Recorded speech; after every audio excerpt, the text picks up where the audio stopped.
Madam ఇంకా ventilator తో manage చేయడం జరిగింది. అనేక ఇబ్బందులను కూడా తన సన్నిహితులతో షేర్ చేసుకున్నటువంటి కల్పన ఈ 3 రోజుల క్రితం జరిగిన విషయాలు కూడా ఆమె సన్నిహిత సింగర్స్కి ఏమైనా చెప్పిందా అనేది కూడా పోలీసుల విచారణలో తేలాల్సి ఉంది. ఇప్పటికైతే కొంతమంది సింగర్స్ ఆసుపత్రికి అయితే చేరుకుంటున్నారు. ఆమెకు సంబంధించిన ఆరోగ్య పరిస్థితిని కూడా వారు షేర్ చేసుకుంటున్న పరిస్థితి కనిపిస్తుంది. అయితే మనం చూడొచ్చు అసలు ఏం జరిగింది అనేది. సరే ఏం సార్ నేను ఇవ్వద్దు అసలు ఏం జరిగింది అంటే ఎన్ని గంటలకు తీసుకొచ్చారు? సుప్రియర్ ఆఫీసర్స్ ఇస్తారు, నేను ఇవ్వద్దు. ఏ సమయానికి ఇక్కడికి తీసుకొచ్చారు అనేది ఒకటి. ఇక్కడికా నియర్లీ అబౌట్ 5 o'clock అట్లా తీసుకొచ్చారు. భర్త ప్రసాద్ ఇప్పుడు అంటే ప్రసాద్ కేమ్ ఫ్రమ్ చెన్నై నుంచి వచ్చారు. ఇప్పుడు ఎట్లుంది సార్ పరిస్థితి? ఏమైంది?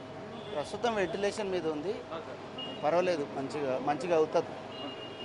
ఎందుకు అనేది మనకు తెలిసిందా సార్? జస్ట్ రీజన్ ఆమె రీఫ్రెష్ కొరకు ఏదో ట్యాబ్లెట్లు వాడుతుందంట, సోలిఫ్రెష్ అనే ట్యాబ్లెట్స్ అని తెలిసింది. ఇంకా ఇన్వెస్టిగేషన్ సారీ.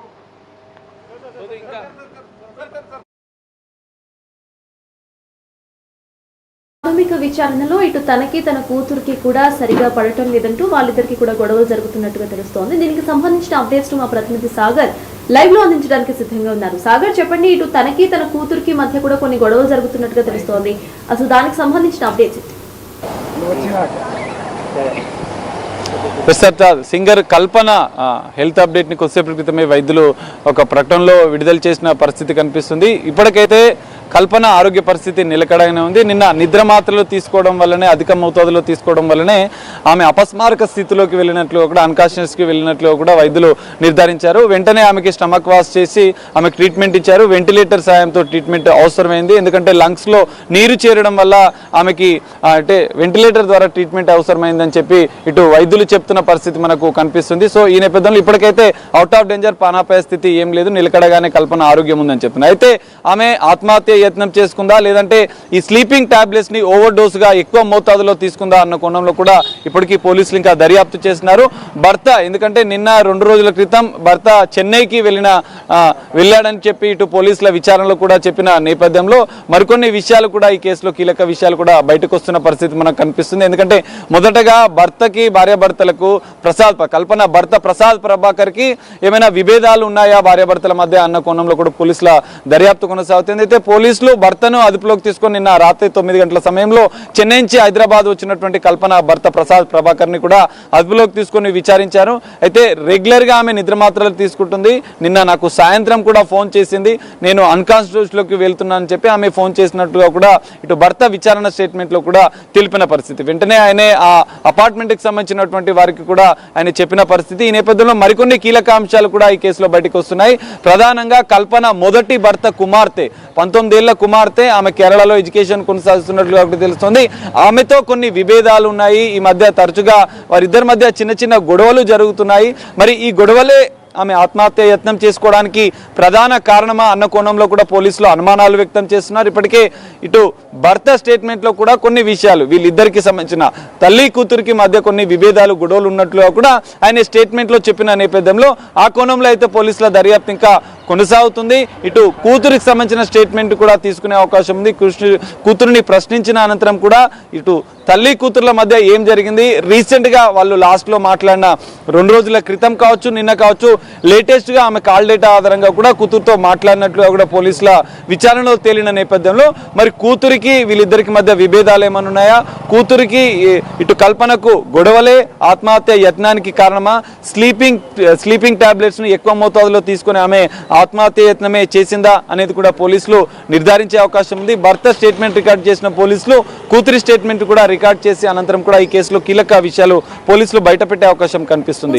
ఆల్రెడీ తన భర్త కాల్ చేసి తాను అన్కాన్షియస్ స్టేజ్ లోకి వెళ్తుంది అని చెప్పినట్టుగా మీరు చెప్తున్నారు. అండ్ 2 days వరకు డోర్స్ కూడా ఓపెన్ చేయలేదు. అది చూసిన స్థానికులు అటు పోలీసులకు ఫిర్యాదు చేశారని కూడా తెలుస్తోంది. అసలు తన భర్త ఏమంటున్నారు దానికి సంబంధించి? అన్కాన్షియస్ స్టేట్కి వెళ్ళిన తర్వాత పోలీసులకు ఫిర్యాదు చేశారా ఆయన, లేకపోతే అక్కడ ఉన్న వాళ్ళకి ఎవరినైనా అలర్ట్ చేశారా?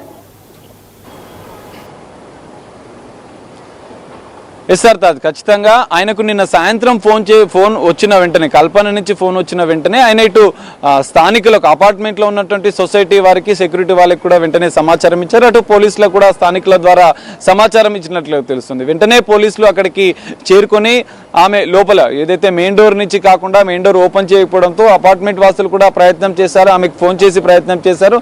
ఎన్ని ప్రయత్నం చేసినా కూడా ఆమె స్పందించకపోవడంతో వెనుక డోర్ నుంచి పోలీసులు, స్థానికుల సాయంతో పోలీసులు లోపలికి వెళ్ళి బెడ్ పైన ఆమె అపస్మారక స్థితిలో అన్కాన్షియస్ గా పడి ఉన్న నేపథ్యంలో ఆమె పక్కనే బెడ్ పైన కూడా మరికొన్ని టాబ్లెట్స్, నిద్రమాత్రలను కూడా పోలీసులు స్వాధీనం చేసుకున్నారు. సో ఈ నేపథ్యంలో ఇటు భర్త ఇచ్చిన ఫిర్యాదు మేరకు కూడా పోలీసులు అయితే కేసు నమోదు చేసుకుని దర్యాప్తు చేస్తున్నారు. ప్రధానంగా భర్త చెన్నైలో ఉన్నప్పుడు ఈ ఘటన జరిగింది కాబట్టి భార్యాభర్తలకు మధ్య ఏమైనా విభేదాలు ఉన్నాయా అన్న కోణంలో కూడా మొదట అనుమానించినటువంటి పోలీసులు భర్త స్టేట్మెంట్ అనంతరం కూడా ఎలాంటి విభేదాలు భార్యాభర్తల మధ్య లేవు, కానీ కూతురుతో ఉన్న విభేదాల నేపథ్యంలో కొన్ని గొడవలు వాళ్ళిద్దరికీ జరిగినట్లుగా కూడా పోలీసులు ఒక ప్రాథమికంగా నిర్ధారించిన పరిస్థితి మనకు కనిపిస్తుంది. ఇప్పటికే భర్త స్టేట్మెంట్ ఆధారంగా ఇంకా దర్యాప్తు చేసిన పోలీసులు మరికొన్ని విషయాలు, కూతురికి సంబంధించిన విభేదాల విషయంలో కూడా కొంత క్లారిటీ రావాల్సిన అవసరం ఉన్న నేపథ్యంలో మరి కూతుర్ని హైదరాబాద్ రప్పిస్తారా, పోలీసులు ఇప్పటికే ఆమెతోని సంభాషిస్తున్నట్లుగా, ఆమెకు సమాచారం అందించినట్లుగా కూడా తెలుస్తుంది. ఇటు ఆరోగ్య పరిస్థితి పైన అయితే కొంత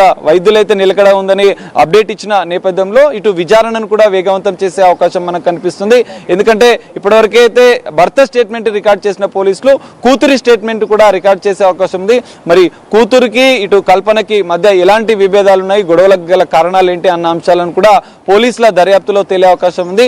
దీని అనంతరం పోలీసులు కూతురుని విచారించిన అనంతరం కూడా ఈ కేసులో కీలక అప్డేట్ వచ్చే అవకాశం మనకు కనిపిస్తుంది.